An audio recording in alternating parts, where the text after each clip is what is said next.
እጆቼን ቆርጣችሁ ገላግሉኝ የዓለማችን አነጋጋሪው የሆነው የዛፍ ሰው አሳዛኝ ገጠመኝ ነው። በመላው ዓለም የዛፍ ሰው ወይም ትሪማን በሚል መጠሪያ የሚታወቀው ባንግላዴሻዊው አቦል ባጃንደር ከሚሰቃይበት አደገኛ የቆዳ በሽታ ለመገላገል እጆቹ እንዲቆረጡለት ያቀረበው ተማጽኖ በሐኪሞቹ ውድቅ ተደርጎበታል።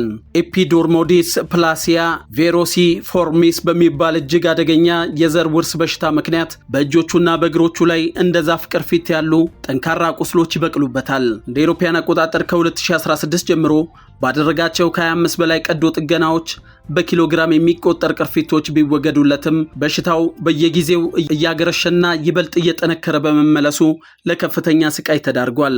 በደረሰበት የማይቋቋመው ህመም ምክንያት በ2019 ዓ.ም መተኛት አልቻልኩም፣ እባካችሁን እጆቼን ቁረጡልኝ ከዚህ ስቃይ ልገላገል ሲል በለቅሶ ተማጽኖ ነበር። ሆኖም ግን ሐኪሞቹ የአካል መቆረጥ ዘላቂ መፍትሄ እንደማይሆንና በሽታውን በሌሎች የሰውነት ክፍሎች ላይ የመውጣት እድል ስላለው ጥያቄውን ሳይቀበሉ ቀርተዋል። በአሁኑ ወቅት አቦል ባጃንደር በህይወት ቢገኝም እጆቹ ሳይቆረጡ አሁንም በዳካ ሜዲካል ኮሌጅ ሆስፒታል የህክምና ክትትል እያደረገ ይገኛል። የባንግላዴሽ መንግስት የህክምና ወጪውን ሙሉ በሙሉ ቢሸፍንም ቅርፊቶቹ በየጊዜው እየበቀሉ ስለሚያስቸግሩት የዓለማችን አሳዛኙ የህክምና ፈተና ሆኖ ቆይቷል።